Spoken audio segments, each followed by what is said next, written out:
Welcome to oxygen. আজকের ভিডিওতে তোমাদের সাথে আমি আছি জোবায়ের স্যার।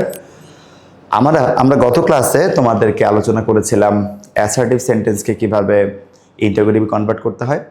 তো অ্যাসার্টিভ থেকে ইন্টারোগেটিভ করার জন্য আমরা মূলত 4টা রুলস গত ক্লাসে আলোচনা করেছি। আজকের ভিডিওতে আমরা শিখব কিভাবে এভরি যুক্ত অ্যাসার্টিভ সেন্টেন্সগুলোকে ইন্টারোগেটিভ করা যায়। তো চলো আজকের ক্লাসটা শুরু করা যাক। খুব খেয়াল করে দেখো, আজকের আমাদের মূল আলোচনার বিষয় হচ্ছে এভরি যুক্ত অ্যাসার্টিভ সেন্টেন্সগুলোকে কিভাবে ইন্টারোগেটিভ করা যায়। কোনো একটা সেন্টেন্সে যদি এভরিবডি বা এভরিওয়ান থাকে, এভরিবডি অথবা এভরিওয়ান থাকে, তাহলে আমরা সেই ধরনের সেন্টেন্সগুলোকে কিভাবে ইন্টারোগেটিভ করব। এখানে মনে রাখতে হবে এভরিবডি বা এভরিওয়ানের সাথে যদি অক্সিলারি ভার্ব বা মোডাল ভার্ব থাকে, তাহলে আমরা কিভাবে ইন্টারোগেটিভ করতে পারি সেই রুলসটাকে বেসিক্যালি এখানে ডিসকাস করা হচ্ছে। এভরিবডি বা এভরিওয়ান যুক্ত সেন্টেন্সকে যদি আমরা ইন্টারোগেটিভ করতে চাই, প্রথমে আমরা হু লিখতে পারি। হু লেখার পরে আমাদের যেটা করতে হবে, সেন্টেন্সের যে অক্সিলারি ভার্ব আছে বা মোডাল ভার্ব আছে আমাদেরকে সেটা লিখতে হবে। অক্সিলারি ভার্ব অথবা মোডাল ভার্ব লিখতে হবে এবং তারপরে একটা নট যুক্ত করে সেন্টেন্সের বাকি অংশ বা অবজেক্টটুকু লিখতে হবে। যে কথাটা মনে রাখা সবচেয়ে জরুরি, ইন্টারোগেটিভ করার সময় সেন্টেন্সের শেষে কিন্তু অবশ্যই কোশ্চেন মার্ক দিতে হবে। চলো আমরা কয়েকটা এক্সাম্পল দেখি। যেমন everybody was present in the meeting. এই সেন্টেন্সে এভরিবডি আছে এবং তার সাথে ওয়াজ একটা অক্সিলারি ভার্ব আছে। সো এই সেন্টেন্সকে যদি আমরা ইন্টারোগেটিভ করতে চাই, সেক্ষেত্রে আমরা প্রথমে হু লিখব, অক্সিলারি ভার্ব হচ্ছে ওয়াজ, তার সাথে একটা নট যুক্ত করব, তাহলে হয়ে যাবে হু ওয়াজেন্ট। পরে ভার্ব থেকে শেষ পর্যন্ত who wasn't present in the meeting. Same একইভাবে everyone should respect the elders. এই সেন্টেন্সের শুরুতে এভরিওয়ান আছে, সাথে হচ্ছে should. Everyone should respect the elders. আমরা প্রথমে লিখবো হু, একটা অক্সিলারি ভার্ব আসবে বা মোডাল ভার্ব আসবে। যেহেতু কোশ্চেন এখানে শুড আছে, তাহলে আমরা এখানে শুডের সাথে নট যুক্ত করবো, হয়ে যাবে shouldn't. Who shouldn't respect the elders. অর্থটা এমন, প্রত্যেকের উচিত এল্ডারদেরকে বা বড়দেরকে রেসপেক্ট করা, কার উচিত না রেসপেক্ট করা। তাহলে আমরা শিখলাম কোনো একটা সেন্টেন্সে যদি এভরিবডি বা এভরিওয়ান থাকে এবং তার সাথে যদি অক্সিলারি ভার্ব মোডাল ভার্ব থাকে, সেক্ষেত্রে শুরুতে হু, তারপর সেই অক্সিলারি ভার্ব মোডাল ভার্ব লিখে সাথে নট যুক্ত করতে হবে, সেন্টেন্সের বাকি অংশ লিখে সবশেষে আমরা কোশ্চেন মার্ক দিব। এবারে খেয়াল করে দেখো, পরবর্তী রুলসটা একটু আলোচনা করতে চাই। যদি কোনো একটা সেন্টেন্সে এভরিবডি বা এভরিওয়ান থাকে শুরুতে, কিন্তু তারপরে অক্সিলারি ভার্ব না থেকে যদি সরাসরি মেইন ভার্ব থাকে, তাহলে আমরা কিভাবে কাজ করতে পারি? প্রথমে আমরা হু লিখব, তারপর যেহেতু অক্সিলারি ভার্ব মোডাল ভার্ব নাই, আমরা খুব ভালো মতোই জানি অক্সিলারি ভার্ব মোডাল ভার্ব না থাকলে সাধারণত ডাজেন্ট, ডিডেন্ট এই ভার্বগুলো আমরা ব্যবহার করি। সেক্ষেত্রে আমরা ডাজেন্ট বা ডিডেন্ট ব্যবহার করব এবং ভার্ব থেকে শেষ পর্যন্ত লিখে দিব। তো আমরা কয়েকটা উদাহরণ দিয়ে ব্যাখ্যা করতে চাই। যেমন লেখা আছে everybody wants to be happy, সবাই জীবনে হ্যাপি হতে চায়। প্রথমে আমরা লিখব হচ্ছে হু, যেহেতু অক্সিলারি ভার্ব মোডাল ভার্ব নাই, সেহেতু আমরা হয় ডাজেন্ট ব্যবহার করব অথবা ডিডেন্ট ব্যবহার করব। যেহেতু এখানে ভার্বের সাথে অ্যাস আছে, ফলে আমরা ডাজেন্ট ব্যবহার করব। হু ডাজেন্ট, তারপরে ভার্ব থেকে শেষ পর্যন্ত ভার্ব এখানে want, who doesn't want to be happy. একইভাবে এভরিওয়ান ভিজিটেড দ্য জু, প্রথমে লিখব হু, এখানে ভিজিটেড পাস্ট টেন্সে আছে, ফলে হয়ে যাবে হু ডিডেন্ট, পরে বাকি যা আছে তাই হু ডিডেন্ট ভিজিট দ্য জু। তাহলে মনে রাখবো এভরিবডি বা এভরিওয়ান যুক্ত সেন্টেন্সে যদি অক্সিলারি ভার্ব না থাকে, সরাসরি মেইন ভার্ব থাকে, সেক্ষেত্রে আমরা অক্সিলারি ভার্ব মোডাল ভার্বের রিপ্লেসে হয় ডাজেন্ট অথবা ডিডেন্ট ব্যবহার করব। যদি ভার্বের সাথে অ্যাস থাকে, সেক্ষেত্রে আমরা ডাজেন্ট ব্যবহার করব। যদি ভার্বটি পাস্ট টেন্সে থাকে, সেক্ষেত্রে আমরা ডিড ব্যবহার করব।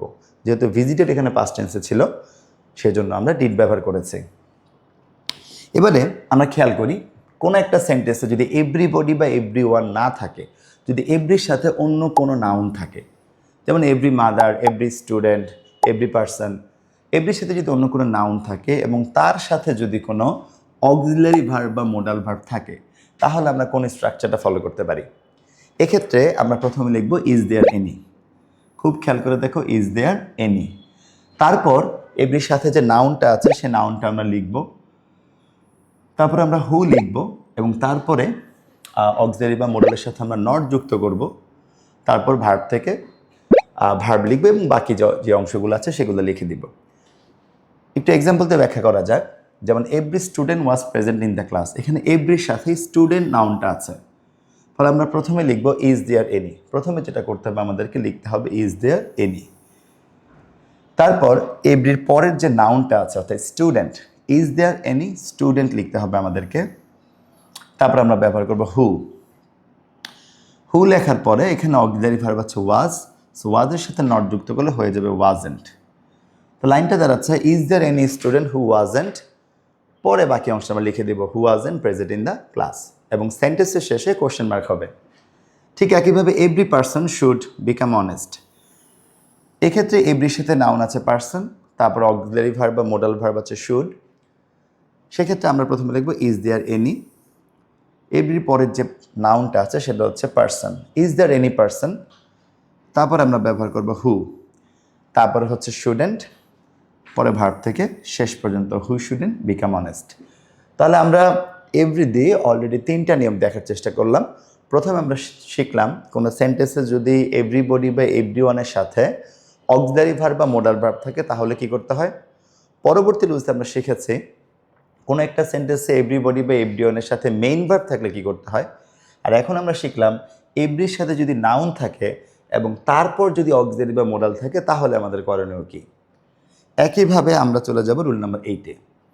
খুব খেয়াল করে দেখো, কোনো একটা সেন্টেন্সের শুরুতে এভরি আছে এবং এভরির পরে নাউনও আছে, কিন্তু যদি এই ধরনের সেন্টেন্সে কোনো অক্সিলারি ভার্ব না থাকে, যদি সরাসরি মেইন ভার্ব থাকে, তাহলে স্ট্রাকচারটা কেমন হবে। এক্ষেত্রে আমরা রুল নাম্বার 7-এ যে স্ট্রাকচারটা পড়েছিলাম ব্যাপারটা অলমোস্ট এমনই হবে, কিন্তু যেহেতু অক্সিলারি মোডাল নাই, মেইন ভার্ব আছে, সেক্ষেত্রে আমাদের ডাজ অথবা ডিড নিয়ে চিন্তা করতে হবে। যেমন কোনো একটা সেন্টেন্সে যদি এভরির সাথে নাউন থাকে এবং বাক্য যদি মেইন ভার্ব দ্বারা শুরু হয়, আমরা প্রথমে লিখব ইজ দেয়ার এনি, তারপরে একটা নাউন লিখব। আমরা নাউন লেখার পরে আমরা হু লিখব এবং তারপর ডাজেন্ট অথবা ডিডেন্ট লিখে আমরা মেইন ভার্ব থেকে শেষ পর্যন্ত লিখে দিব।